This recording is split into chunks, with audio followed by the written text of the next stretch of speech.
Hello and welcome into the LFC Transfer Room. It's a short little Saturday evening transfer news stream. I'm Jack, joined today by Damon, Louie, and Ritchie to discuss the latest happenings in Liverpool Football Club. Damon, first of all, you're fresh off of the quiz yesterday, so I guess first of all, your immediate thoughts after that, and how are you doing today? It was a good quiz, wasn't it? A good quiz, a good laugh. I think no matter what score you got, it was just a good laugh in the end. When we got brought back some terrible players, didn't we, like Andy Carroll and things like that. Such nightmare scenarios that we got given. But it's quite a sad day, really, with Sadio Mane officially leaving. It is indeed. We'll get into that in much greater detail as the stream progresses. Louis, I know you weren't able to make it due to the traveling conditions of England yesterday. But how are you doing today, my friend? Yeah, it was good. It was good fun to watch. I enjoyed the previous one, and I think yesterday's one was pretty well received as well. I'm going to go back and watch it in full over the next day or so. But no, it was good fun, and hopefully more to come as we hit some more milestones. But it's pretty much all but confirmed, the Sadio Mane news. So it's a little bit of a day to bring back the nostalgia and go through his compilations of all the brilliant goals he scored for us. Yeah, and Ritchie, this is, correct me if I'm wrong, it's a bit of a return after a hiatus from the channel. How are you doing today? Yeah, very well, thank you. Yeah, very good. Obviously, coming in on a departure, which is never as exciting. But listen, hopefully we're going to celebrate everything that Sadio Mane's given to Liverpool, because he's certainly given a lot, and it's a player that we can be proud to have moved on, but also a player that we can be proud to be part of Liverpool as well. There was I'm going to kind of start with this one. It's a weird way to start it, but there was the tweet that went relatively viral of, I believe it was a journalist saying Sadio Mane didn't get the love at Liverpool that he deserved. A lot of Liverpool fans responding to that, saying disagreeing. There was a very vitriolic reaction to that tweet. I guess, Damon, I'll toss this to you first. Your personal, I guess, connection with Mane, and how do you feel his departure, kind of what taste does it leave in your mouth, based on just the reception of all of the things that have been happening? I've literally just finished an article on Sadio Mane, how he's loved by the Liverpool fans, and that statement alone is ridiculous, to be honest, because everything I've seen with Liverpool fans is nothing but love, and love.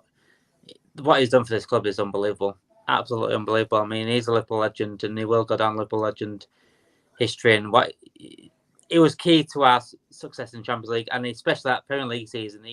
He's got some vital goals in that season, which led us to a Premier League title, first time of winning it. He's the first person on the back of my shirt since Gerrard. I mean, that says everything you need to know about Sadio Mane. It does leave a sour taste that he's leaving, but I can't understand the comments from people around the world saying Liverpool fans didn't love him, because we adore the man. We absolutely adore the man. You have a much better perception for names in the back of jerseys. My first one post Gerrard was Coutinho. We know how that one turned out. So that was a much better, aged better. Yours did, that's for sure. Louis, for you, what are the emotions kind of that you're feeling that Mane's leaving, and kind of your reaction to the push and pull of how Mane's been received and perceived in terms of his relationship with Liverpool fans? Yeah, so it's an interesting one, and I feel like it kind of opens up a wider debate about like how much you can criticize a player and still appreciate what they have done, what they are doing, and what they can do. Because if we're being honest with ourselves, I can't remember exactly what time of the year it was, January, February, March time. I'm pretty sure we did some sort of debate room about Sadio Mane and whether he was finished or not, because he was going through quite a bad spell before his switch to centre forward. So there's obviously that side. And I think that's probably where those kind of comments come from. It's people who love a player completely unconditionally, and like any type of criticism is seen as like completely dismissing their entire career, which is not true. Like, even though some people have been angry at his performances or Salah's performances or some of their conduct, I think you can be someone who criticizes them for that, but at the same time still respects and enjoys what they've been able to give for us. And I think that goes for everybody on this channel. So I think it's a bit of a witch hunt of a comment, and I did find it quite surprising that they would say that. But then again, if someone said that about Takumi Minamino, then maybe I'd be angry as well, because he's my boy, and I wouldn't have any criticism whatsoever against him. I when you mentioned that if we had the stream, is Sadio Mane finished? I looked it up on YouTube just as you were speaking, and December 30th, 2021, myself, Kris, Charlie, and Matty did a stream. Is Sadio Mane finished? The debate room. So it kind of puts into perspective that the last 6 months or the 2022 part of the season, he was brilliant. He won the AFCON. He really kicked on. But for you, Ritchie, you kind of look at the season as a whole, cold start, hot end, his career as a whole. What are your kind of, I guess, feelings on the discussions we've had so far? I think the journalist was absolutely fishing, if I'm honest, for comments. He was fishing for that attention and feedback, and he got it. And if there's one fan base not to throw ridiculous accusations at, it's Liverpool Football Club. So for me, I thought the comments were just, I thought there was a bit clickbaity, if I'm honest. And I think that we'll give Ritchie a moment there to catch his breath, and then we'll get back to him in a second. But yeah, no, I thought I'm gonna actually watch back that Is Sadio Mane Finished video, because I want to see what you were saying just in December, literally at the end of the year. Ritchie, unmute yourself whenever you're back with us. Yeah, it was the shock of the Mane comment, obviously. But no, I mean, don't you think it's always funny that people not say is Mane finished, but if you think that was around about the same time that Salah was on fire, then when Salah has a dip, Mane steps up, and that's always been the way. So Salah rightly came into criticism, towards the end of the season because he wasn't scoring, he was missing lots of opportunities. But that doesn't mean that we don't love Mo Salah. It's one of those that just because we don't completely overwhelm them with adulation, it doesn't mean that we don't love them. Football is a subjective term, and football is also quite fickle, if I'm honest. Like we mentioned earlier, he absolutely loved Coutinho. As soon as he went, no one wants anything to do with him. That's what football fans is. That's what sport is. We are going to go through bad patches. There is no one in the world that can say they deliver consistently 25, 30 goals a season, apart from maybe Messi and the old Ronaldo. So it's always tricky when criticising players, especially your own. But sometimes, that's the life of a footballer. Now, Mane will go down as an absolute Liverpool legend, and I've seen it elsewhere that he'll probably be the one who is described as the one who sparked the Klopp revolution. And rightly so. He was signed for 34 million, and we've sold him for around about that. Now, that's pretty good going, considering he's got a year left on his contract, and we've got everything that we ever wanted as Liverpool fans from Sadio Mane. So he's going to go down as nothing but a legend. And it is a sad day that he's going. I think the numbers speak for himself. He's played for Liverpool 269 times. He scored 120 goals and registered 48 assists. That's crazy numbers. There's nobody who can hold their head higher than Mane for what he's done for Liverpool. And also, let's not forget what he's done as a human being as well, because his charity work and everything that goes with Sadio Mane, you can't be anything but absolutely adoring of the man. So for journalists to come out and say what he did, I don't think people should really give it the time of day, if I'm honest, and give him the attention he deserves. But Mane is nothing but the best in my book. Yeah, indeed. And Richie, you kind of hit on it a little bit there, but Haler had the comment, thoughts on the price and money involved in the deal for Mane. So Louis, I'll push that to you.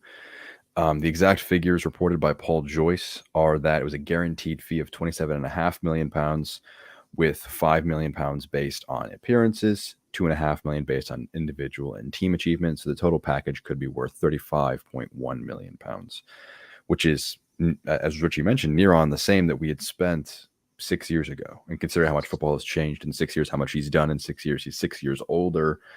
What are your thoughts on that fee that we've recouped reportedly? Yeah, I think it's surprisingly realistic. I mean, if you'd have asked any of us last year what we would have been looking for Mane, it would have been quite crazy numbers, I feel like. And I don't know if that's partly because of a post-pandemic world or not, but as we got the prime years out of him, even though he stepped up his game a bit towards the end of the season, I'm still pretty confident that he's past his prime and he is on the decline. How slow that is and how long he can carry on hitting high figures. Maybe he can do it for another 2-3 years. Who knows? But I think this just makes sense for everybody involved. I think his next wage, regardless, would have been ridiculous numbers. Again, it gets us onto that topic of destroying our wage structure. And, you know, if we start giving players £300,000-400,000 a week, then new signings, Darwin Núñez, he signed on a surprising, well, I say modest, but, you know, in comparison to the rest of the league, quite a modest wage. But if you start splashing out massive amounts, players like that will start to turn around and say, well, why am I getting paid like 30% of your highest earner when I'm coming in to be like your starting number 9, etc., etc. I feel like this is a good example of the FSG model, buying for, you know, 30, 40, 50 million pounds, getting the prime years out of them, 1 or 2 contract extensions with a subsequent wage rise, and then getting them out the door when they hit 30. I mean, that's really the perfect transfer policy at this point in time. And to have kept him on again would have raised the same questions as keeping on Jordan Henderson for a lot of people has done, with giving him that new 5-year contract when he's coming into his 30s. A lot of people think that that's probably not the right decision. So for me, I think cashing in on him now, this is the most we would get for him from this point onwards. So let's just do it. Say goodbye. Brilliant 6 years. Thank you very much. And, you know, best of luck in the Bundesliga, where I'm sure he'll rack up a lot more trophies. And Damon, for you, can I sorry, I was just going to say, Louis, the numbers were apparently reported £400,000 a week. Now that completely destroys that Liverpool wage structure, doesn't it? Because then you've got Salah knocking on the door, Ali, Virgil quietly knocking on the door as well. So it was perhaps something that was never realistically going to happen, and I think that's Salah's demanding the same wage as well. So, you know, it perhaps doesn't look too good for Mo either. Yeah, that's a great point, Ritchie. I'll hit on that a bit more in a moment, but Damon, I'll let you get your thoughts on the fee received. £35 million if he and the club Bayern Munich kind of live up to the standards and get a few trophies, accomplishments under the bag. What are your thoughts on the deal there? The comparisons between the buying of Sadio Mane and the selling Sadio Mane being the same price it's funny, really, because when we bought him, people were saying we paid too much, and now people are saying we ain't got enough for him. And it's true, really. Sadio Mane is an £100 million player, let's be honest with ourselves, but at one year left on his contract, 30 years old, on the decline, like Lewis said, you can't really argue with 35 million, can you? And recoup the money back that we bought him for. So, you know, we've got everything out of him that we can possibly get it and more. So you can't really complain at that. I was hoping to maybe hold that like 42, 45, but that's just really pushing the boat in it a little bit. But you can't really argue at that sell price at all. That's half of Núñez recouped already, basically, isn't it? Exactly. So. Yeah, exactly. But with that logic in mind, that it's half of Núñez right there, will there be anybody else? Should there be anybody else? Damon, you got into a very friendly Twitter discourse after your piece. Friendly. After your piece, kind of hitting on, you know, what should be done financially, what should happen. With the Mane departure, what do you expect? What do you want to see in terms of replacing him? Or is Núñez that guy who's going to be able to carry the brunt of that? I think regarding my piece, I think the main point was lost in translation in a way, because my main point was really, I think we need a midfielder, just because of the fact that we've got 9 midfielders. It's not about quantity though, because it's about quality and what the reliability of these players. We've got a couple of injury-prone players, we've got a couple of youngsters, and then Jordan Henderson's on decline. I think Milner's, he passed it quite a bit ago. Milner, I love Milner. I love these players. All these players that I'm mentioning, I absolutely adore. It's just we need to really act when we need to act, and I do think, like Louis said, we've already made the money back for near enough Mane. We've got half the money back, and we probably will make it back within the next couple of weeks with a few more sales. So, where's the budget before the sales, if that makes sense? You know, that we've got to have something. There's players like Basuma and there's players like Gravenberch leaving at £25 million. It's absolute bargains. Even like Christian Eriksen, I know it's if we're waiting for Jude Bellingham, Christian Eriksen for a year, 2 years is a bargain for free. I mean, he brings exactly what we're missing in that midfield. I think people are missing the point completely, especially that argument the other day. I mean, with a big account coming at me, but he's coming at me all the time, and he says it's not personal. But yeah, what can I do? My point was missed. The point was missed completely, apart from the people that actually read the article itself. So, just got to put it out there, haven't you? Ritchie, I'll go to you with this as well, because I've talked to Louis a lot. I've gotten his opinion on this a lot. We've come off a season where we were a goal away, a point away from a quadruple. Now we've got a transfer window where we're losing Mane, a few players, but beyond Mane, none of them too vital to the side that was there. Minamino would be a big loss, obviously, based on the cup run. How much did you want to see entering the summer, and where do you kind of stand in terms of the business right now and what you would like to see going forward? I think the obvious one that everyone is crying out for is a midfielder, but we know that, Bellingham is not going to be available this summer. If he is available this summer, we'll 100% go for him. I think we were certainly in for Chamberlain, and I think he was perhaps going to be signed, as a priority, because that's where the interest was before we even looked at or reportedly looked at Darwin Núñez. So yes, a midfielder is needed, but at the same time, Klopp is more than happy to wait for the right person. He's not one to scattergun an approach of midfielders who are available. Sonagre is apparently available for 35 million, but if he doesn't see him fit in the system over the next 5 years and he sees him as a stopgap or a square peg in a round hole, he's certainly not going to sanction what precious money he has got that Liverpool raised through their sales and TV revenue, etc. So I think he's more than happy to wait, and it's always served us well, if I'm honest. I know that we had a very unfortunate centre-back crisis the season beforehand, but again, that I would like to think is a freak accident. Now, we have got a World Cup in winter this year that is going to take it out of a lot of players. 2 weeks today, the Liverpool players turn up for pre-season, which is also crazy, So there's not much rest going on. So we are going to need a deep squad, but that's perhaps where Klopp thinks that his youth can come in. The likes of Tyler Morton we saw last season, he's going to be another year older. Hopefully he can come in and have a bit more experience and a bit of a bigger job. But, Klopp and his transfer committee and Julian Ward, they're very wise people. And I think if they're happy to stick with what we've got, rather than just say, well, listen, Eriksen's available, let's just get him in for a year. Well, he might not want a year's contract. How much money is he going to want? He's not going to be starting for Liverpool every week. Does he want to start? He's probably not got many years left. He's probably looking for a big deal, a big contract that he's going to play and he's going to be rewarded. He might not find that at Liverpool. So it's always difficult because, yes, we want midfielders. Yes, last season we wanted defenders. Let's bear in mind, we only brought in Kanate, last season when we were all saying we need a centre-back. And when Phillips went out on loan, we were like, what? He's going out on loan? We need centre-backs, but we've managed this year. So, the rumours are that I'm sure we're about to talk about is that Ox going to stay as well. I would imagine that he probably would go, though, if Liverpool did have someone lined up. Now, Joy said that Liverpool are prepared to wait, which to me is a little bit like Liverpool are prepared to wait until Chelsea put in a bid in for Alisson. Liverpool are prepared to wait for Luis Diaz until Tottenham puts a bid in for him in the January window.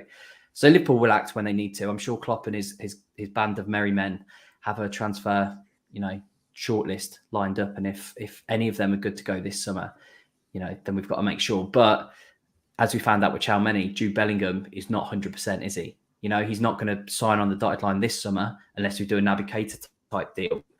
And we might just have to be a bit aware of that, because if we are waiting for Jude Bellingham and he decides next season he does want to go to Real Madrid because they win another Champions League, etc., we need to be wary of that too, because all eggs in one basket could be quite risky. Brilliant setup for what I wanted to hit on next. Louis, I'll go to you. This comment from Haylor, if it's a race between City, Madrid, PSG, us, how many times are we in a race with another side for a player and we stay in and go in and win it? I'm thinking Núñez with United. That happened very recently. That was this summer. Thiago with United as well, kind of. Diaz with Spurs. But we don't often get into these big battles across Europe, basically, the point I'm getting at. A guy like Bellingham is up for grabs, and you have these three, including Liverpool sides, going for him. How confident are you of Liverpool's ability to pull that off, Louis? Well, there's two parts to that. I think obviously we were in that race with Real Madrid for Tchouaméni, and he chose Real Madrid. I feel like for a lot of players, well, pretty much anywhere apart from England, so Europe, Africa, South America, Real Madrid just seemed to have that bit more of an aura around them. We would obviously like to think of ourselves as the best club in the world, but I think to a lot of places outside of the UK, Real Madrid is that like absolute end goal club. Like there's a lot of talk already about Haaland potentially going to Real Madrid in a couple of years' time because of his release clause. And, you know, I really wouldn't be surprised by that either. So I'm clinging on to the facts that Bellingham's English and may just decide he wants to be at the best club in England, and I'll take that. Another part of me is hopeful that because there seems to be a willingness to wait for him, that there's already been discussions had. Otherwise, I don't know why we would take that risk necessarily. It's not the best market. So Tchouaméni went, and then a lot of people are saying, right, who's the alternatives? So we've got Sangar, we've got Gavi potentially, but he's going to sign a new deal. But all these other people that you're listing, I wouldn't consider them alternatives. They're lesser versions, not to be rude to anyone's ability, but they're lesser versions. And do we want to be doing that? Do we want to be filling our squad with people who are less than what we originally wanted? Because that's what, you know, Man United have a problem of doing. They wanted, I can't think who they wanted. They wanted some really world-class midfielders. Well, yeah, they wanted Darwin Núñez, and I don't know who they'll get now. But it was when they got Fellaini, they wanted somebody else, but they got stuck with Fellaini. And there was a great tweet about it. There's a few other examples. And, you know, do we want to be that club who are just going for the alternatives, going for the lesser versions? Regarding that, Mohamed Salah was an alternative, and so was Simicats, and so was, you know, quite a few players that have done before. Bellingham may be an alternative. What we need to instead of comparing them to Bellingham, we need to compare to what we have right now. I think that's what we need to start doing. But for Damon, to hit on that, was Salah an alternative, or was he like another guy they wanted but wasn't priority one? Because I want priority. No, Liam Bailey. Was it Liam Bailey that was priority? Yeah. Or was it Brandt? Yeah, something like that. Yeah. So he was like third choice wanted, but look how that's turned out. Yeah, I think the difference I see there is that those guys were on similar tiers where it was like, you could see yourself signing them. Like you could go, all right, if not this guy, then this guy. If not this guy, then this guy. And for Liverpool, I imagine it was, if not Tchouaméni, Bellingham, or whichever order you would put that in. But now that it's not either of those guys, I think then you're jumping down a tier. That's how I view it. Louis, I'll let you finish your point. No, I think that's kind of nailed that point on the head for me. I quite like what Louis said as well in terms of you know, being a tier down. You know, there's no doubt that you know, Draxler and Brandt are, and you know, still are quality players, but Salah and Mane would still be in that bracket too. And there is a massive gap, I think, in the midfield that for people who are available. You know, if you're looking at Manchester United who are chasing down Frankie de Jong, I wouldn't, you know, if I'm Klopp, I'm not looking at Frankie de Jong at all. And that's someone who Barcelona want 80 million euros for, you know. So even if someone of that, who's seen or perceived to be elite, I don't think he's Liverpool standard. And I might be proven wrong in the next couple of years. I really might do. I hope I'm not. But there does seem to be a big gap. That a couple of years ago, there was like a centre-back gap. You know, there was only like a couple of centre-backs that you would have taken. A couple of years ago, there was a striker gap. You know, Man City couldn't find a striker to replace Aguero. It now feels like there's a bit of a midfield gap. And that's why I think Klopp is willing to wait for Bellingham. What I do hope as well, what Louis said as well, is that he is English. He is named Jude because his dad is a Liverpool fan and he loves the Beatles as well. So I'm hoping that has a little bit of sway. Much like, you know, Mbappe being French, stayed at PSG, stays where his roots are. Hopefully Jude Bellingham will come back as well. And maybe, you know, there's a number 10 shirt coming free. Do you reckon he'll take the 10? That'd be interesting. A lot of people are saying, like, sorry to pick on Owen, but it's quite a. I know he's put it as a joke, but it's kind of pick on Owen. It's a big like talking point across Twitter, across the Liverpool community. It's very much like we need to get midfielder. We've got to get a midfielder. If we don't get a midfielder, we're going to finish outside the top four. We're not going to win any trophies. I know everyone's a year older. Milner's a year older. Henderson's, the wrong side of 30. But you've got to have a little bit more trust in what we've built towards. We are moving into that next phase. We are slowly getting there. Which midfielder do we go out and buy that's realistic that we would get? So let's just say Frankie de Jong is already in deep talks with Man United, so he's unlikely. Tchouameni's gone. Bellingham, Dortmund just won't sell till next year. Who do we get that then suddenly guarantees us success? Because I know everyone's waiting for us to not win a trophy and then straight away attribute it to not getting a midfielder, like they've tried to do the season just gone when we lost 4 games. We lost 4 games. Who in world football can you guarantee without doubt would have stopped that from happening? And who now can you guarantee us signing would guarantee a big trophy? I think there's a good shout here from Gaming with Grape Juice. Lamer. I think the point I'll make with to counter your point, Louis, is we're now having 5 subs next year across all competitions. So you look at Liverpool's bench. Last year was exceptional because you had this forward group plus Diaz. You had almost 2 guys in every position that could seriously compete. And so that was a great bit of competition. This year, right? Let's say they play a 4-3-3. Midfield trio is Fabinho, Keita, Thiago. Front 3 is Diaz, Nunez, Salah. Off the bench, you have Jota, you have Carvalho, you have Henderson. You've got Tsimikas as a specialist left back. You've got Gomez, who could be a decent center back. Gomez or Matip.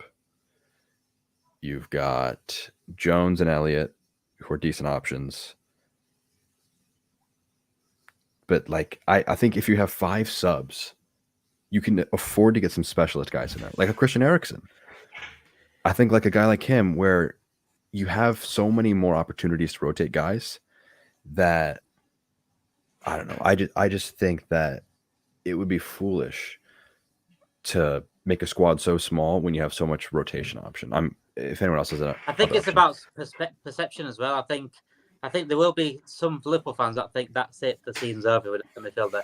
Me personally, I think a midfielder would improve our chances of winning the league and obviously Champions League. But I don't think the season's over because we have the best 11 in world football. It's just about that 11 staying fit and hopefully it's the midfield. The problem with me is the contributions in terms of assists and goals. Really, I think they just the fact that they're not contributing to their sort of stats is sort of it's holding us back in a way. I know we only lost 4 games, but those draws in those games could go down to the midfield. Apart from maybe on Tottenham one where we had quite a few chances. Go on, Ritchie, sorry. But the midfield for Liverpool aren't there to score goals. They're the workhorses. They're the ones to win the ball back and to do the high press. The goals have always, under Klopp, apart from Coutinho, the goals have always come from that front 3/front 4, however he wants to play it. And the assists have always come from the wing backs because the midfielders like Henderson and Milner and Fabinho, they drop in when the wing backs go forwards or the full backs go forwards. So for me, it'd be lovely to have a 20 goal a season Gerrard/Lampard player in there as well. But Liverpool have never really needed that. It's only this season where Liverpool, where people have said, well, they haven't scored in a final and they've played in rah, and this is why Nunez have been brought in. But Salah, Mane, Firmino, Jota, they've all scored in finals. So I get the argument from midfield. Again, I'll go back to the point, well, who is there?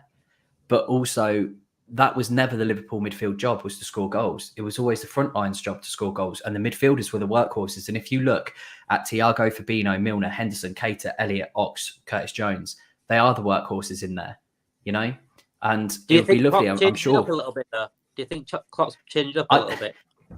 Listen, this is the point I was going to... Yeah. I mean, this is the point I was going to get onto because if you say that Firmino and Carvalho can play as a 10, because Bobby at Hoffenheim played as a 10, and that's how he made that false 9 role his because he was so used to dropping deep and allowing Mane, Salah, Jota, whoever it is, Diaz to drop into those spaces. I certainly would not be, against playing a 2-man pivot with Carvalho or Firmino as a 10. And if you do that, then you've actually got 10 midfield options for what is possibly really a two-man midfield. I mean, if you want to count the 10 as a midfielder, obviously you've got Firmino and Carvalho there, and Jones, who's obviously played there too. So you're looking at a 10-man midfield if Ox does stay. And we are going to that system where Nunez, he's not a false nine, is he? He's an out-and-out attacker. He's a proper number 9, what we call, a proper striker, an advanced striker.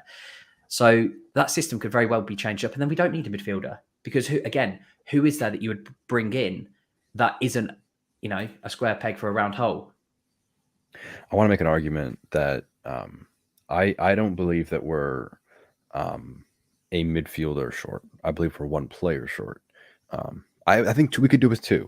We could even do with 3. Like it literally could not hurt. Like if you look at the squad registration, there are so many openings because of how young Elliott, Carvalho, Jones, Calvin Ramsey coming in.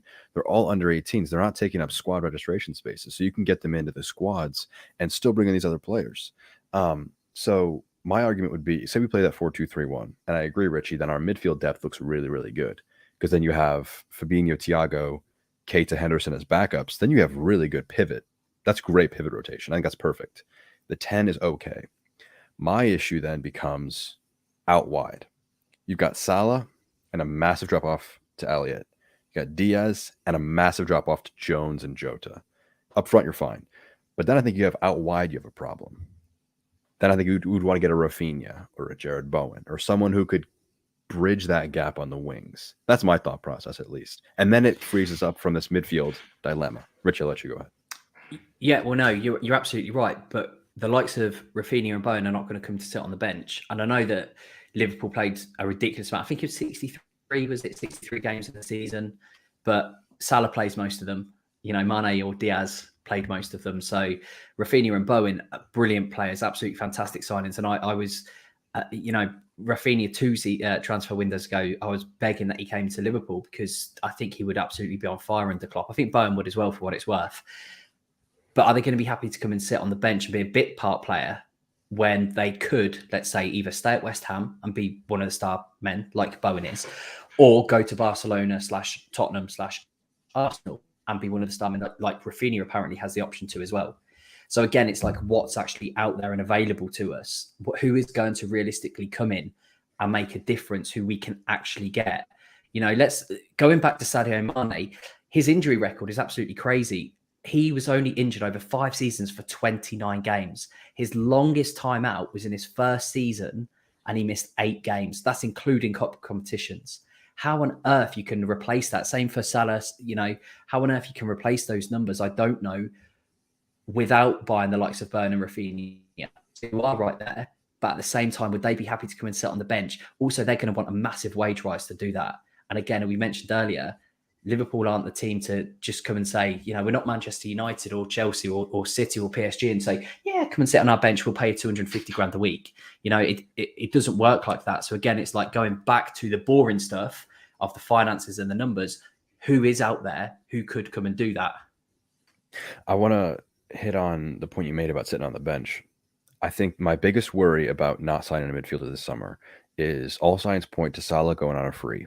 So next summer, you are now tasked with replacing Mohamed Salah, one of your best players within the last half decade, as well as signing a top-class midfielder in Jude Bellingham. And then I know exactly what's going to happen. And Bobby Firmino. You're going to have we're going to sign Jude Bellingham. Oh, but we can't replace Salah now. Elliott will have to do.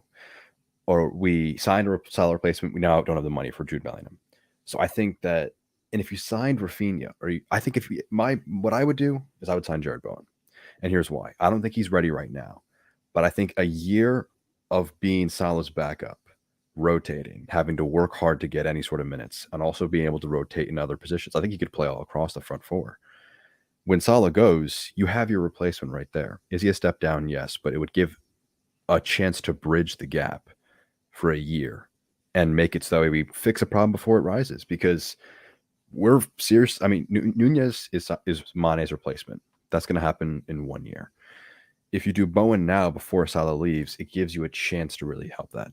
And there's a lot of comments on it with Marco Asensio. I think he could be okay as that potential Salah replacement in a 4-2-3-1. I don't know if he'd be my ideal choice. Louis, I'll let you kind of give your perspective on that. It would be around the 30, 40 million euro range. What are your thoughts? No, I was just chuckling at Hyler's follow-up to that, saying the realism that he would leave Real Madrid for Liverpool is never. I mean, yeah, it's a tiring back and forth, and we just don't know what's going to happen. We could go out and sign a midfielder. We just could, couldn't we? We're only 2 weeks into the window. There's still 2.5 months left, and we just could sign a midfielder, couldn't we? And then all these conversations were pretty pointless, actually. But I take your point. 5 subs is going to be a big change. It's something that obviously Klopp has been advocating for a long time. How he decides to use that will be interesting. If it will be this season about giving young players more game time, or if we're going to see a lot more of James Milner, who knows? But who we get in this market with who we know is available, I'm lost at that one. Is Asensio overrated? I don't know. Is he rated enough to be overrated? He had 10 goals last season in La Liga and won the league. I don't know. That's one that would just be weird. Damon, go ahead. I wouldn't see Asensio as a solid replacement, though. I think I see Asensio as like an Ox replacement in a way where he can play both wing and midfield, and that is an upgrade. Let's be honest with ourselves. I agree. I think we need to get rid of this sort of like statement of we're bringing in players who sit on the bench. I think we need to bring in players to fight for the first team. Jota came in and he fought for that. We didn't think Jota was going to take over Mane at left wing or Firmino up front, but he came in and he fought for that place. He put himself in there. And Diaz came in and hit the ground running and forced Mane to change position. So we need to start getting players that can fight for competition. Whether it's Rafinha, Man City have Jack Grealish on the bench. I don't think he's going to be too happy. I know not Man City, but we do have to pay over the odds for Rafinha. I don't think he'd want 300 grand a week. I mean, look at Nunez is coming, one of the best strikers in the world at the moment. It's only on 150 grand a week. We've got some brilliant recruitment staff and brilliant. Julian Ward's an absolute goat already. He's only just began, and he can get players on decent wages where we're not playing over the budget. We're not expecting. We're not expecting 100 million players. We're not expecting 400 grand a week players, but we still need competition. Otherwise, we could easily go backwards as much as we love it up at the top. We could easily go backwards if we don't. I totally agree with what you mentioned about the Jota point. Jota displaced Firmino. He's kind of bridged that gap. Diaz displaced Mane, and then Mane had to displace Jota. So you had these 3 guys now fighting for these positions. Salah didn't have anyone hot on his tail for his position, and he nosedived. You didn't have someone to replace him.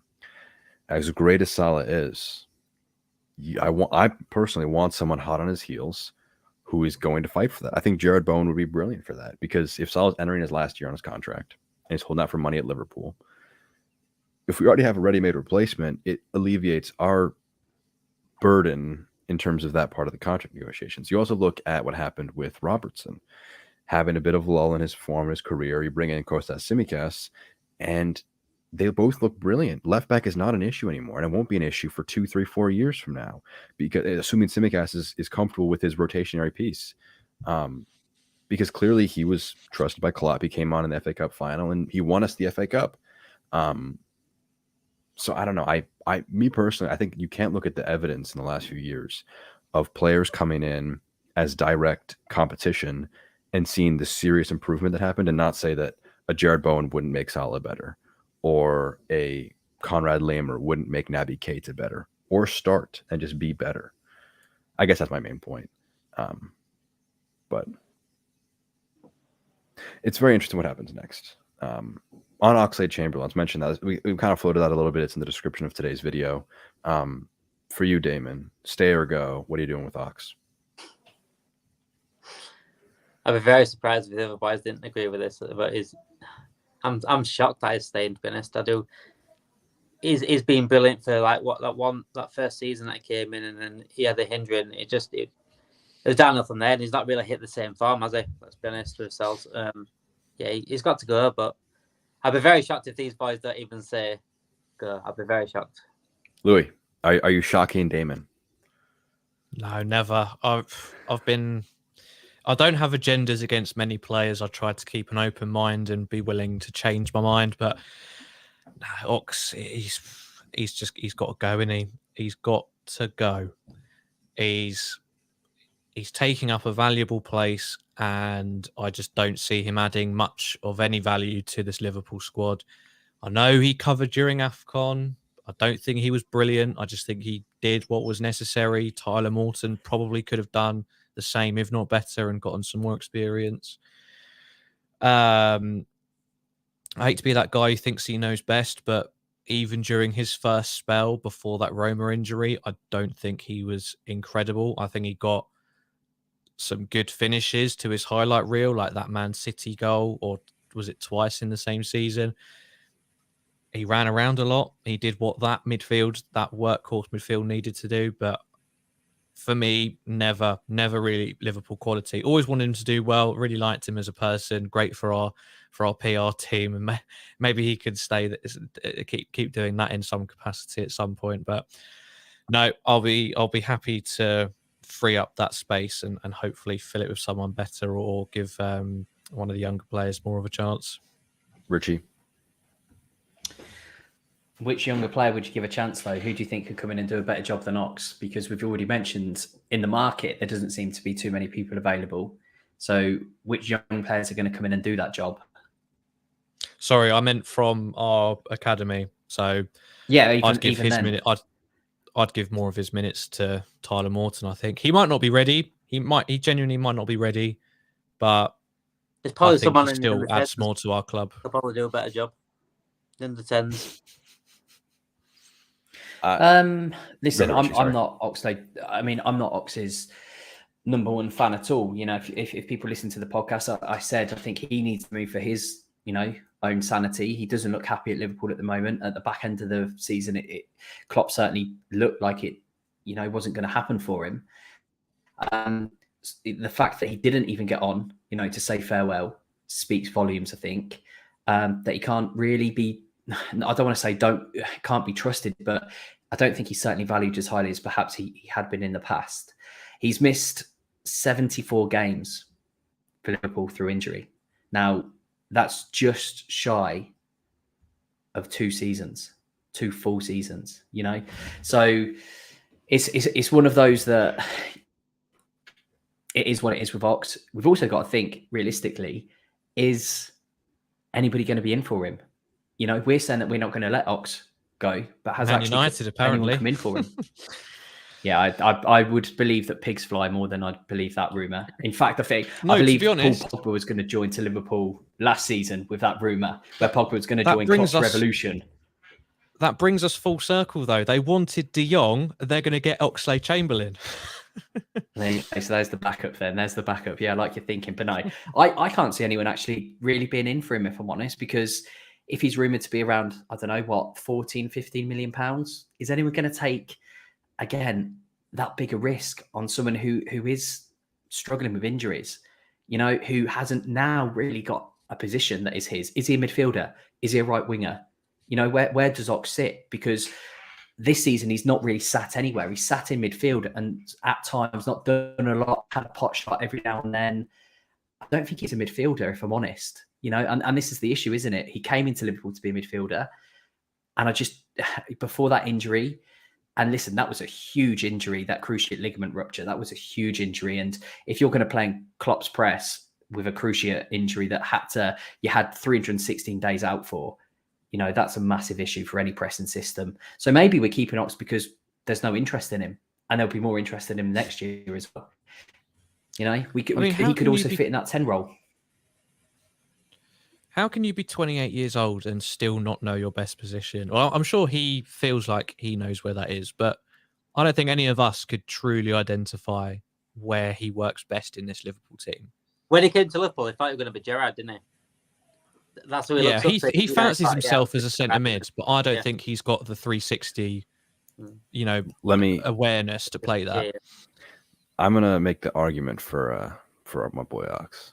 So there's this comment here from Jack Harvey. Great first name, by the way. Fantastic first name. We were saying Liverpool would rather keep Ox than sell and have to buy a replacement this season. And I 100% agree with that logic. Let me tell you why. Ox has 1 year left on his contract. You would sell him for what, £10 million? Who are you buying for £10 million? That makes and that's the point I was making. Yeah, it makes far more that's sense. the point. It makes more sense to keep Ox for a year and let him walk on a free, or sign him if he has a good season, than it does to sell him for money and not sign a replacement. If we need to sell him to sign Bellingham, I mean, I'm sorry, Ox, you're on the next plane out of Liverpool. Like, get out. But if we're not bringing somebody in, you say you'd rather have Jones or Elliott. Why does Oxlade Chamberlain's existence hinder that? See, this is the problem. If he's sold for 10 million, why are we buying someone else for 10 million? Why can't we put a little bit of money towards? I agree we should do that, but I'm saying, and if we are done this summer, assuming that is true, we're not signing anybody else. There's no reason to sell Oxlade Chamberlain, because you just let him walk on a free and get what you can out of this season from him, because it reduces the stress on Elliott, on Carvalho, and on Jones, because I think all three of them have top class potential, but you don't want to thrust them out too soon.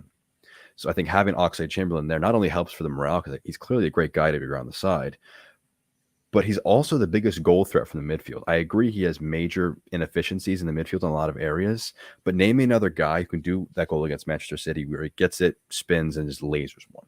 I know it was once in his Liverpool career. And then attempts to do it 5 times every game after that. But to be honest with you, even having that in his bag, in his locker, it's an option. I think I've seen Thiago do it, and I've seen Keita do it, and they don't have nearly that shot output that Oxlade Chamberlain does. And if they did, they'd probably score a few more bangers. Yeah. I agree though. I cannot see any point in selling him if we're not going to get a replacement, because then we've just left another gap, you know. And if there aren't the youngsters there to step up, I personally, from what I saw, I think Morton was good for a couple of games. And listen, he's young, and I think he'll be a phenomenal talent. Hopefully, he's Liverpool's number 6. You know, for the next 10 years. But I don't think he's ready to step up and be that first team regular or take even Ox's minutes, if I'm completely honest. I don't think he's that type of player either, if that drive from midfield. You know, so it's one of those that I can't see Ox going if someone isn't lined up, because what would be the point in depleting our squad that we are saying is paper thin even further? Yeah, exactly. And it's like if Jones or Elliott or Carvalho even can't overtake Oxlade Chamberlain for minutes, then I don't think that speaks volumes that you don't want them playing this season if you're trying to win trophies. And I agree that we should be targeting somebody. I think we're still a player short, but it just feels like with 5 subs, you can't tell me that Oxlade Chamberlain wouldn't be a threat in the 80th minute coming off of the bench as the 5th sub. He could just be a option.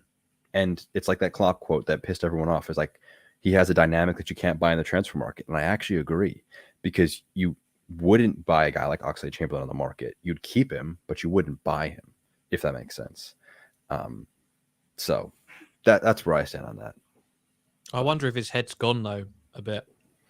That's always a factor. You know, we saw that we saw at the Nottingham Forest game when he came off, he was obviously upset. And then, you know, I think any time we saw him after that, he just didn't look the same. Even Didn't in we that see him trophy after that? parade, I don't even think we saw him after. Yeah, I don't even think we saw him. I think he was in like, that. I think he was in some of the marketing for the new kit. And I know that that's just, you know, obviously heavily edited stuff. But even then, like, this is really looking into it a bit too much, but his smile just didn't look the same, is what I'll say. But in the trophy parades, you know, obviously a lot of the players described it as like the best day of their lives, like the perfect remedy for what had happened. And he was sat at the back of the bus, and he just looked a bit miserable. And he's normally one of the, you know, driving forces of a good time, of a party. And I just wonder if he's, you know, ultimately there's a lot of stuff that we don't know. If we want to keep him, then I imagine conversations have been had and he's willing to stay. But it's just something that I wonder if he's just checked out. If he wants to go, sorry, Richie, go ahead. No, I was just going to say, if he wants to go, Klopp will let him go, because we saw that with Sadio Mane, someone who is probably seemingly indispensable to Liverpool Football Club. If Ox is having a conversation with Jurgen Klopp saying, I would like to go, I generally cannot see Klopp saying, no, you've got to stay. Because Klopp doesn't want... We've seen Klopp wants players who want to play for Liverpool. He's not bought players because they're like, well, I don't mind who I play for. I don't have any real allegiance to Liverpool. He won't buy those types of players. He's certainly not going to keep them. So, like you said, if Would he has had would that Klopp keep conversation, him if would Klopp keep him if he didn't have any other option? As in, like, he wasn't being back to get someone else in. I think if Ox wanted to go, I generally think that he would. I don't know. I mean, I don't know. I would like to think that Klopp would honour the fact he comes across like a man who honours the fact. If Klopp is, we're saying Chamberlain's 28, right? He's coming into what it should be the prime of his career. If he wants to go and get minutes, and he explains that, I'm pretty sure that Jurgen Klopp would let him go. We saw Mane. We saw Mane. Apparently, we wanted 45 million for him. We accepted 35, which seems a little bit low, if we're honest. We spoke about it earlier, but he wanted to go and he was respectful about it. Klopp doesn't want to keep players that don't want to be there, and I think Ox would be the same. And as I mentioned, who knows if we are in for a midfielder? Who knows if Ox will go, and who knows if anyone does want Ox? I saw in the comments that some people are saying about Gerrard and Aston Villa. Again, where does he fit in Aston Villa? Because they've got some decent wingers. They've got some decent midfielders. A young lad called Jacob Ramsey coming through, who basically plays that role that Ox is playing. Yeah. He's like the saying, jack of all trades, master of none, where he's got a decent spread of attributes, decent spread of flexibility across positions, but not good enough to make you push the needle and play him in your side, because he's just not going to be the greatest. I think he's fine as an extra option, but I totally agree with what you've said, Ritchie, that if he wants to go, I think Klopp will let him go. Even if there isn't an alternative, I think he'll just have to recognize that, all right, I got to really get Jones and Elliott ready, because as things stand, those guys look like they're going to be thrust kind of into the spotlight, into having to be big this season, which I'm not the biggest fan of.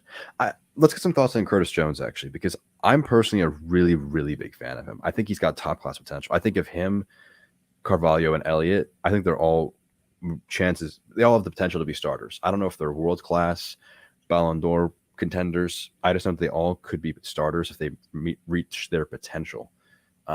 I see Jones as the future left, like, controlling midfielder, where Thiago currently plays.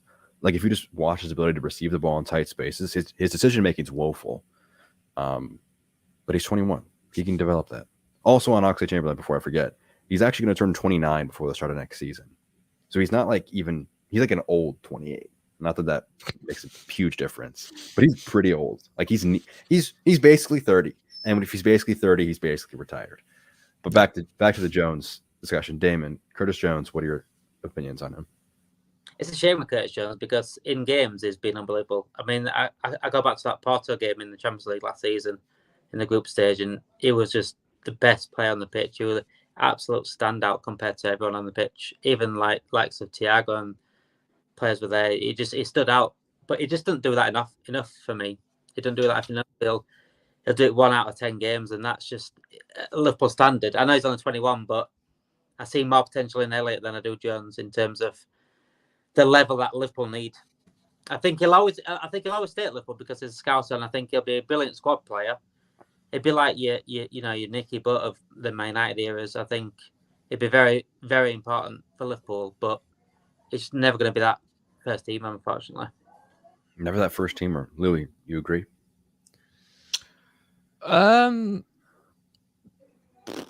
Maybe. I think he's another victim, and sort of similar to Naby Keita. I think he's a bit of a victim of what Ritchie was alluding to, like the role of a Klopp midfield. I think people have a preconceived idea of what a Curtis Jones is, which is someone who gets on the ball, drives forward, and is involved in the final third, chipping in with, like that goal that he got against Everton in the title-winning year, and chopping up with assists left, right, and centre. Whereas I think he's being asked, when he does come into the team, to play on that left side and be a bit more of a reserved character, just keeping the game ticking over, which I think he's actually done really quite well. In terms of, I think a lot of people agree with you, Damon, that they see a higher ceiling with Elliott than they do with Jones. I think that's fair enough. I mean, they're two different players, but that's still fair enough of a subjective opinion to make. But does that mean that Curtis Jones it doesn't have the potential to be really good, more than a squad player like a regular starter, I don't think so. I think we've all put a lot of hope into Harvey Elliott and what he can be, and the jury's still out as to how bad that injury may have affected him, and I'm sure we'll see that this coming year. But I'm not a fan of the amount of people who seem to be ruling out Curtis Jones as anything other than a someone who needs to go out on loan, someone that we should maybe look to sell, or someone who can't have an impact on this squad this year. Did he have a worse this season than last season? And does that kind of what does that bode for the future? Ritchie, I'll go to you, kind of for Jones and his future. It was hard for Curtis Jones because I don't think he had as many minutes, and I don't think he was certainly as consistent. I think he was very sporadic in his appearances. So I agree with the comment there from Faz saying that Jones is one of our biggest goal threats. He absolutely is. Again, he is a bit of a shot merchant, but if you don't shoot, you don't score. So it's one of those that Jones has had to fill in as and when. He isn't a starter. I think you can say that in that left-hand side position, Keita, Thiago, they're ahead of him. It feels like he does want to play a more of attacking role, but he's almost seemed to me like he's been held back a little bit. And people are saying, oh, he takes too much time on the ball. People were saying that about Gini Wijnaldum. And, when he left, everyone's now saying, oh, I wish we had Wijnaldum or a Wijnaldum type player. So it's difficult for Jones, especially towards, the early start of the season when he was actually asked to play as a 6. That's not his game at all. When Jones was coming through the academy, he was an attacker. He was attacking wide left midfielder / attacking midfielder. So it's really difficult for Jones to come into a system that he's not perhaps familiar with, being rotated into. Again, he's not familiar with these players. And I wrote an article about 18 months ago, maybe 2 years ago, that said Curtis Jones, the Prince of Merseyside, ? Because that's the way it looked like he was going. So he might have been a victim of his own success, much like Harvey Elliott was at the start of the season before that awful injury. So it's the amount of game time, with games, we know with games, players develop confidence. With games, like players get their positions, and as Faz again said, played 2 seasons in the under-23s as left winger, and we're playing him as centre mid. Again, it comes back to this is where we need him. Is he a centre mid? He's got a hone. It takes a long time to change position in any sport. It takes such a long time. And it is a big decision, from an attacking player to actually, you might track back every now and then, but you're not constantly having to defend and attack at the same time. And Louis quite rightly said as well, like he hasn't got that vision yet. He hasn't got that 360 vision of knowing where everyone is on the pitch. You look at Thiago, you look at Gerrard, you look at Alonso, you look at Mascherano even, who wasn't even, one of the best distributors of the ball. But they knew at every inch, every blade of grass where somebody was. That takes a long time. And if Jones was not, bred to be that as a youngster, it is going to take him a lot, longer to fill that role. So, it's difficult when you talk about Curtis Jones because there's an absolute baller in there. And I really hope he does well. I do also think there's added pressure on because he's Scouse. And I do think that there's added pressure there purely because we're now comparing him to Harvey Elliott. It's a very interesting one. It's a tough one. I think that if there's anyone I trust to develop in, it is Jurgen Klopp. But it remains to be seen what happens. I saw that comment that you put up, Jack. I didn't miss that about Remy saying that Phil Foden and Curtis Jones in the same sentence. I mean, let's get that. Could he be the Phil Foden, a 2-time Young Player of the Year winner? Remy, you're asking a lot from Jones. I won't lie. I'm a big fan of him, but Foden's good, man. Foden's good. Similar position as well. Both could play on the left and both play on the left side of midfield. So it's a good comparison. Both play an attack as well. The level he can play, but no. I'll tell you what, though. You say that. Do you reckon Foden could do as okay as Jones did in a 6 that he was asked to do when Fabi was out? Probably not. No, I think Curtis Jones is someone that Klopp trusts a lot on the ball. But I think what you said, Ritchie, his appearances this season have been few and far between for whatever reason. And when he's had to come into the team, it's often been a part of, not our ideal midfield. Like I'm pretty sure he was a part of the I don't know if it was the Brighton draw, but he was part of the Brentford draw. And those were some shoddy midfields that we had to put out. Like he was playing alongside Oxlade Chamberlain. Like I can't remember who the partner would have. I think it was for some of those games. It was Henderson or Milner and Oxlade Chamberlain and Curtis Jones. I think he played when Morton played as well. You know, when a young lad playing at 6, and obviously he's then thinking in the back of his mind, like, okay, well, this lad's just from the academy. I've got to cover for him as well as play as my own role too in this bit part of midfield. So you're absolutely right. Yeah, and that's not how you. I'm not saying that Klopp did anything wrong. It wasn't by choice, but that's not how you see the best out of a young player. That's not how you grow a player. You grow. You know, that's how Foden's got to where he is, apart from his natural ability, is by playing next to Aguero, De Bruyne, Sterling, Mahrez, Gundogan, day in, day out. And that's how Curtis Jones will improve as well, by being fed into a midfield that's already got Fabinho and Thiago, and he's got Salah, Nunez and Diaz ahead of him. I don't 100% agree with that comment from Halo, but I thought it was just funny that the only comparisons in that Venn diagram of Foden and Jones is English. Not even midfielder, can't play up front. English. Similar age. Same similar age, yeah. No. Foden's a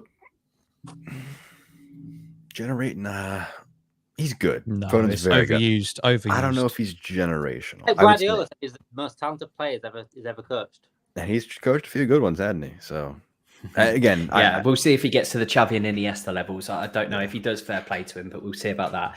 But remember, Foden has played consistently and in positions that he knows and is natural in. Curtis Jones hasn't. Yeah.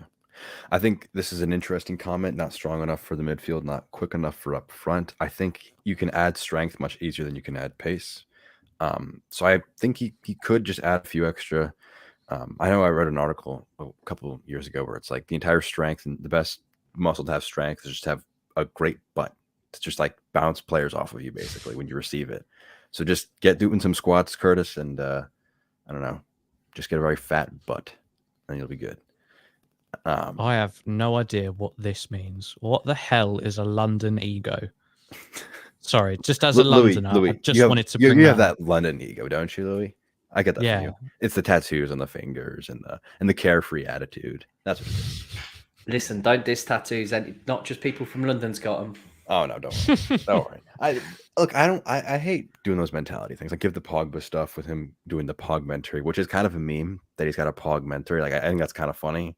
Like if someone did like for 6 years just stunk it up in my club and then released a documentary upon leaving, like I'd kind of respect it a little bit because it'd be kind of funny. But documentary coming soon. That would be. I mean, you couldn't dismiss it for being entertaining. I mean, yeah, it would give. He does seem, he does seem like a leader in the dressing room, someone who G's up the young lads. He's always involved in all of everything there is to do with Liverpool. I think he loves Liverpool. I just don't know whether Liverpool love him at the moment. And that's probably, he probably is insecure at the moment, and who wouldn't be? If you're being told you're not good enough to do a job that you want to do at a job that you really want, that is going to make you slightly insecure. No, like that's for any walk of life. It doesn't have to just be in a sporting world. So he does have hurdles to overcome, and I think, listen, he's married one of the biggest pop stars. His ego could have been a lot bigger than what it is now. He could have gone on to be in OK magazines and Hello magazines and been all around the world media, but he has concentrated on his football. I think he's grounded. I think he's well rooted. I think he's got strong morals about him. So I do disagree with the comment there, but as I said, who can you bring in to replace him? If no one wants him, and B, if there's not the market out there. Yeah, it's an interesting one. Yeah, there's this is an interesting comment right here. I kind of wanted to hit on it a little bit. Fall victim to the Pep roulette where you won't see him near 38 games. Is that a detriment? Is that statement a detriment to Guardiola, or is that a proof that he just can win titles because he does that? Because I view that as proof. A guy who can come in and out of the side and still perform very well. I view that a lot more highly than someone who plays 38 matches and performs in 20 of them. If you can perform in 15 of the 25 you play, that's a more impactful ratio. I don't know if the math is actually right on that, but for me, that's better to have better rotation like that. So I don't know.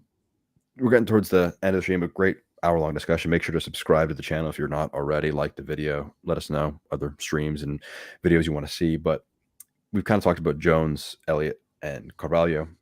But let's actually narrow it down to Jones and Elliott. Let's actually toss Ox in there, just because why not?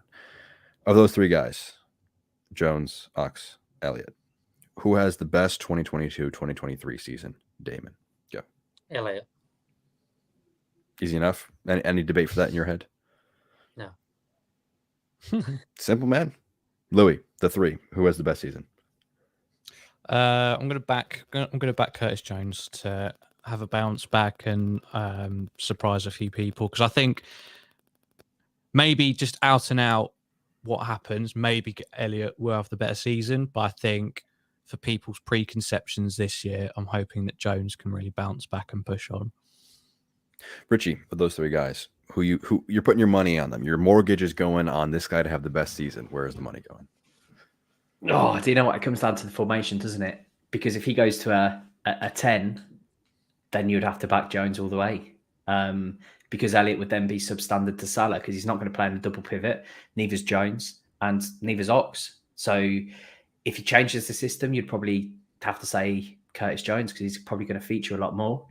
If he still stays in that 3, I'd probably have to say Harvey Elliott, because in the first few games of the season, that link up between him, Trent, and Mo was just unreal. It was just sensational. But listen, I hope all three of them do it. Ox, if he's going to stay there, he's got to play himself into a move. He's got to play himself to a big boys move as well, because he perhaps won't want to go back, to Championship or Premier League bottom standard football at Southampton. He's going to have to play himself into a good summer move on a free. So, I back all three realistically, but at the same time, if I had to put a mortgage on it, I'll probably go Elliott. Thought you're gonna put in a cheeky jab at Arsenal, saying go back to the level of Arsenal, and just a major drop off there. Yeah, well, the thing is with Arsenal is they've spent quite a lot of money. I don't know where the hell they're getting this money from. I put it on Twitter the other day, and someone was saying their revenue is actually because of the prices, ridiculous prices of their tickets. That's where they've got quite a lot of revenue from. But I don't know. I still think Arsenal would be a good move for Ox, if I'm honest. I just don't think you ever go back. What is the thought, at least in the United Kingdom, about the ticket prices? Because here in America, it's very, very different in terms of how we handle our ticket prices. What is that kind of the Arsenal versus other sides? What happens there if a club charges for that? I mean, it's London prices, Louis. As a London man, as you said, it's London prices, right? So it's sort of economized against that. I think it is what it is almost. I would still probably find it a lot easier finding an Arsenal season ticket for double the price of a Liverpool one. And I suppose that's what it comes down to.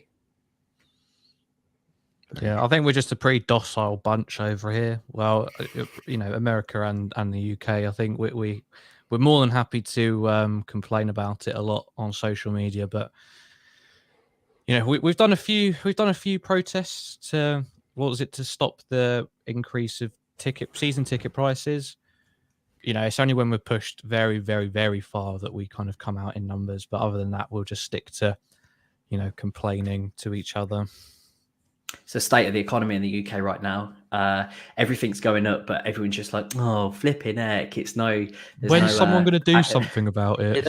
Yeah, exactly. Yeah. Everyone's, to be fair, listen, as a Liverpool fan, obviously, I would rather die than vote Conservative. But you're not telling me that it's not a worldwide thing as well. As much as I love to blame the Tories, I do, obviously, as any Liverpool fan do. I'll throw anything at the Tories. But listen, all the prices are going up, aren't they? I'm just glad that the away, I don't know if you guys saw, but the away tickets are capped at £30, which is sensational as well, because away days aren't cheap. So to keep it at £30 a ticket is pretty class from the Premier League clubs, but as it should be. Nice. Well, it was a great stream today. We were kind of getting into it. We're like, all right, this is not a ton of news, but everyone, thank you very much for the engagement here today and getting involved with today's stream. We'll be back tomorrow for a stream. Daily streams pretty much all summer long. We're hoping for more transfers. Just at least for content's sake. Just a nice little clickbaity title. Liverpool signs Jude Bellingham. Video better get 10,000 views if that happens. I need a commitment from everyone in this chat to watch that video multiple times if it happens. Just so that way John Henry knows, all right, maybe I do got to splurge this summer. But everyone enjoy your Saturday evenings, afternoons, wherever in the world you may be tuning in from. But for myself, Jack, it's been Damon, Louis, and Ritchie for the LFC